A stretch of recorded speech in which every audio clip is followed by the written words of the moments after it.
Highway के किनारे एक तरफ भुवन कुर्सियां पोंछ रहा है, दूसरी तरफ मंगू अपनी बंडी पर चिकन फ्राइड राइस उछाल रहा है। शांति ढाबे के काउंटर पर चाय छान रही है। मंगू जोर से चिल्लाते हुए कहता है, अरे ओ हाईवे के मुसाफिरों, गाड़ियां रोको और मंगू के हाथ का चिकन फ्राइड राइस खाओ। एक बार खाओगे तो तुम्हारी गाड़ी रॉकेट बन जाएगी। भुवन चिढ़ते हुए कहता है, ओए रॉकेट के पायलट, जरा आवाज कम कर। ये सुकून ढाबा है, यहाँ लोग शांति से बैठकर गर्मा गर्म देसी मुर्गी और रोटी खाने आते हैं, तेरी तरह खड़े खड़े निगलने नहीं। मंगू हंसते हुए कहता है, अरे भुवन भैया, आजकल जमाना 2 मिनट का है। जब तक आपकी देसी मुर्गी गलेगी तब तक मेरा कस्टमर चिकन फ्राइड राइस खाकर अगले टोल प्लाजा तक पहुंच जाएगा।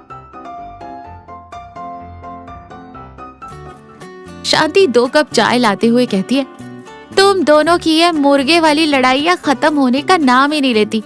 चलो चाय पी लो।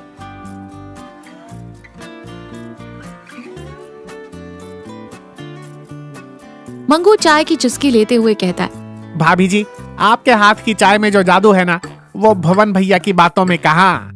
तभी हाईवे पर एक सफेद रंग की कार अचानक ब्रेक मारकर रुकती है। कार में से कविता बाहर आती है। वो बहुत परेशान और घबराई हुई लग रही है। कविता तेज कदमों से ढाबे के अंदर आती है। वो फोन पर किसी से बहस कर रही है। अरे ऐसे कैसे नहीं मिल रहा? मैंने कल दोपहर को उसी रास्ते से कार निकाली थी, प्लीज एक बार और चेक कीजिए। और फिर फोन काटकर सिर पकड़कर कुर्सी पर बैठ जाती है। मंगू अपनी बंडी छोड़कर ढाबे में आता है। क्या हुआ मैडम जी, कार का टायर पंक्चर हो गया क्या?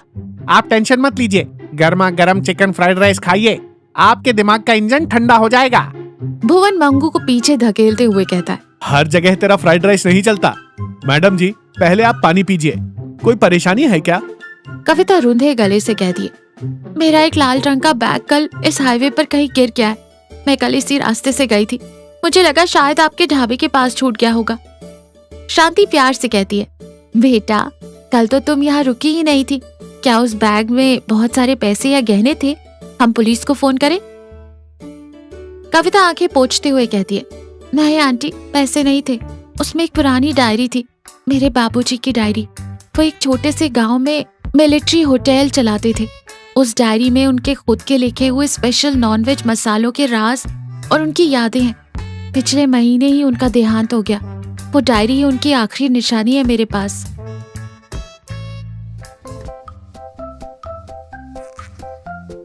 ढाबे में एकदम सन्नाटा छा जाता है। मंगू और भुवन के चेहरे की हंसी गायब हो जाती है।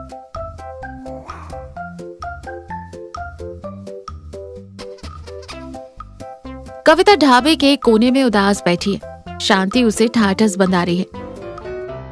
बाहर मंगू और भुवन बातें कर रहे हैं। मंगू सीरियस होकर कहता है, भुवन भैया, मैडम की हालत देखी नहीं जा रही। पैसे गए तो वापस आ सकते हैं, लेकिन यादें चली जाएं तो इंसान अंदर से खाली हो जाता है। सही कह रहा है मंगू। कल मैडम बता रही थी कि टायर में कुछ फंसने की वजह से उन्होंने माइलस्टोन 45 के पास कार रोकी थी। शायद बैग वहीं कहीं गिरा होगा। तो सोच क्या रहे हो? अपना सुकून वाला दिमाग लगाओ और मेरे स्पीड वाले स्कूटर पर बैठो, जाकर ढूंढते हैं। मंगू अपना पुराना स्कूटर स्टार्ट करता है। भुर भुर की आवाज आती है। भुवन पीछे बैठता है। शांति पीछे से आवाज लगाते हुए कहती है, ध्यान से जाना और दोनों खाली हाथ वापस मत आना, बता रही हूँ।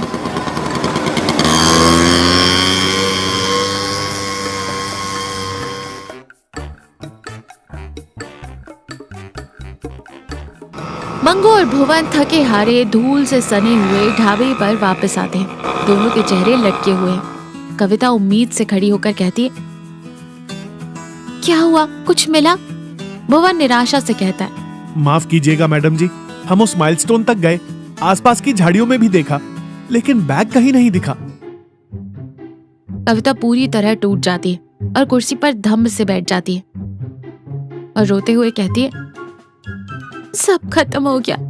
इस मॉडर्न भागदौड़ और मीटिंग्स के चक्कर में मैं इतनी अंधी हो गई कि पानी पीने के लिए मैंने वो बैग कार की छत पर रखा और उसे उठाए बिना ही कार ड्राइव कर दी।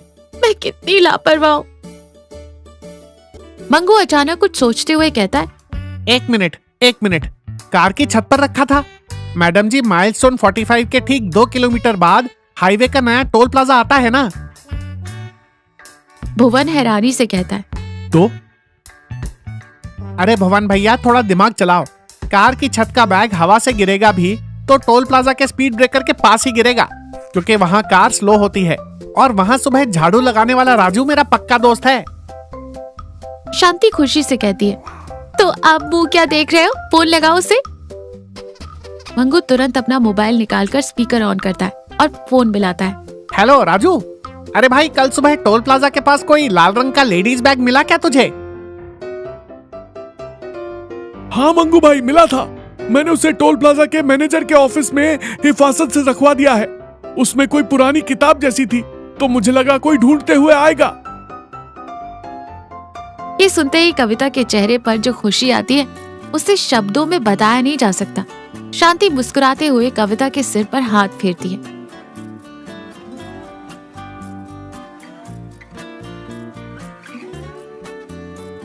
आज मंगू की बंडी अपनी पुरानी जगह पर नहीं है। वो खिसक कर बिल्कुल सुकून ढाबे से जुड़ गई है, जैसे दोनों एक ही दुकान हो। कविता अपना लाल बैग सीने से लगाए खड़ी है। आज वो बहुत शांत दिख रही है। उसके चेहरे पर कोई कॉर्पोरेट स्ट्रेस नहीं है। वो हाथ जोड़कर कहती है, भुवन जी, मंगू जी, आपने मेरे लिए जो किया उसकी कोई कीमत नहीं है। अपनी इस भागती हुई जिंदगी में मुझे आज समझ आया कि असली सुकून अपनों के साथ रहने और दूसरों की मदद करने में है। भुवन मुस्कुराते हुए कहता है, अरे मैडम जी, इसमें शुक्रिया कैसा। ये हाईवे है, यहाँ से रोज हजारों गाड़ियाँ बहुत स्पीड से गुजरती हैं, लेकिन असली मुसाफिर वही है जो किसी की परेशानी देखकर अपनी स्पीड कम करे और उसकी मदद करे। एकदम 100% सही बात कही भैया। और मैडम जी, आज से मेरी स्पीड और भवन भैया का सुकून दोनों मिलकर काम करेंगे। जिसको बहुत जल्दी है वो मेरा चिकन फ्राइड राइस खाएगा, और जिसके पास वक्त है वो भैया के हाथ की बनी देसी मुर्गी खाएगा। शांति मिट्टी के कुल्हड़ में चाय देते हुए कहती है, लो बेटी, इसी बात पर मेरे हाथ की स्पेशल चाय पियो। कविता चाय पीते हुए एक सुकून भरी मुस्कान के साथ कहती है, दुनिया की सबसे बेहतरीन चाय। और अब से मैं भी सिर्फ भागूंगी नहीं, बल्कि अपने बाबूजी की डायरी से वो रेसिपीज बनाना भी सीखूंगी। तीनों हंस पड़ते हैं। हाईवे पर गाड़ियों का शोर धीमा होता है और इसी के साथ ये कहानी यही खत्म होती है।